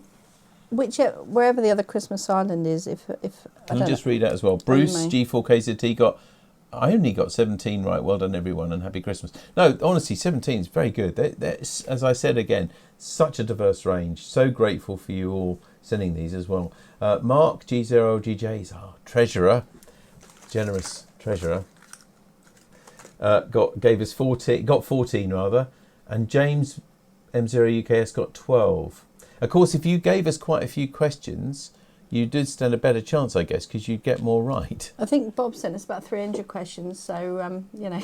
Bob did send us a lot, didn't he? But we only used a proportionate amount. Yeah, we did. Steve G0KY says, I think there are 2 Christmas islands. Yeah, well, I'll tell you what, we'll allow either answer just for looking, that. I think there's one in... We'll have to allow both somewhere. those. Although the picture did show where it was, didn't it? In the Indian Ocean, I think he said. There's one near Nova Scotia, I think. So if you've got Canada that one, then way, isn't it? Yeah, then you can have a point for that. Have a point for either of those. So if that increases your points, good. Steve G0KY got 25. Daniel 2E0JNW got 17. I think they're a clever lot because I don't think I would have got as many. Do you? Oh, we've got read here. John G8VPE got 22, and Roger G3LDI gives us information. The name of the other Christmas island is Kiritimati. How do you say it? Kiritimati. I hope I got away with that. I would put my glasses on, but I probably won't be able to see unless I put them over them, and then they look a bit silly. Does that look silly? Nah, look cool. Yeah, silly. It is quite comfy, actually. Right.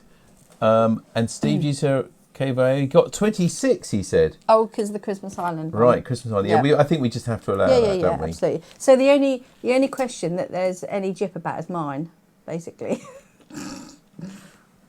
Probably, yeah. Tom, G6TOM got 16. Did I say that before? Anyway, you did really well. There's a lot more people watch this, though. There's, still 49 people watching this, so well done. It can't be anything much on telly. Right. I think that's it then. 23 right. Oh, Kev, M0KKM, got 23 right. Good quiz, he says. Yeah. So there we are. Well, I think that's everybody. Thank you, everybody, because you all sent the questions, so we just had to put them together. Yeah, you did. Really, again, I think if we do want to do something like this again, we would have no hesitation now because you're a clever lot and giving this. And we used to do this in person. There's no reason why we couldn't do it in person, by the way, at the school either. But we used to do this because on the night we just used to hand a piece of paper out and then people did it. But the fact that you've had longer to do it and research it, I think, has really added to it. And we've all learnt something tonight as well. That's another great thing, entertainment. But of course, as they say, there can only be one winner. So let's just check those figures. I don't think there's any doubt really. There was the runner-up, I think, has got to be Steve G0KYA. Yeah. Do you agree? I think so. But the winner with 31, because we're going to give him that for the Kilted Soldiers, so even if he got 30, he'd still be the winner, is Bob, G6PWS. Yep. So well done to Bob. Bob. And really well done. Well done to all of you for sending in the questions and for doing the answers and everything. I just want to find out where the prize is. Because we could just be talking to ourselves, couldn't we? Yeah, Mark sent a message saying the prize, he sent the prize in, so It's not. Nothing in there. Is it the box? Is it the box? He wouldn't be so mean as to give us the box. I'm sure he would. Do you Oh, want the hang on, box hang on. back? Oh, I wouldn't normally answer the phone on smart. I'll get an earpiece. Hello. Hi, Mark. Yeah. Thanks for your generosity. Yeah, it's been great. Okay. So yeah, but the prize, because we've got all this prize now. It's 31, and Bob got that. Bob G6 PWS. What has he won?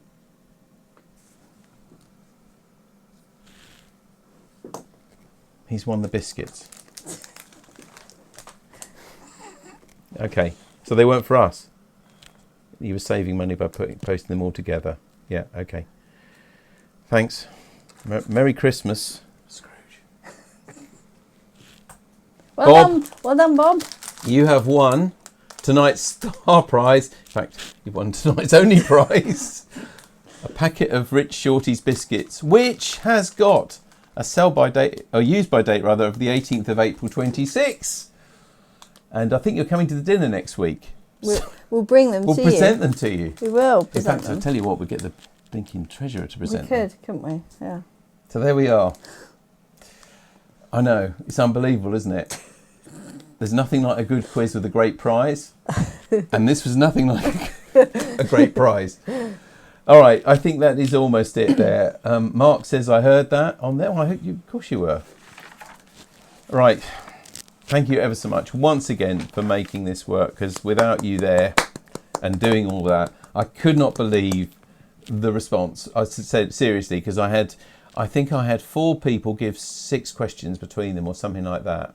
And I said to Tammy, I'm not sure what we're going to do, because we're going to have to do an awful lot of research. And it wouldn't have been as good at all. And then suddenly I sent that email on the newsletter and everybody said. So anyway, Thank you ever so much for joining in tonight. We had some bad times, of course, with COVID and things, but we used to do this sort of thing then, and it's taken us back to those days. So it's been good fun for us as well to do this. Actually, by accident, really, because the person who was going to give a talk tonight had to pull out and postpone until next year. So this has been a great opportunity. It's been great to interact with all of you as well. If we're not seeing you at the dinner next week, then we do want to wish you sincerely a very happy Christmas and a good new year, healthy new year as well. Just to remind everybody, as we always do at this time, what's happening at the club. It's still going, lots of things still happening. So on Sunday, we've got the GB Tourist News Service, 70 years, remember, 7 o'clock on GB3MB. Monday night, the Monday Night Net with Steve, G3EVA. Good fun that is, if you can join that. And then next Wednesday, we've got the Christmas dinner, which is at the Village Inn in Little Melton. If you didn't book, but you'd like to go, we can't pre-reserve your food now, but you can still go. Just drop me a line if you want more details.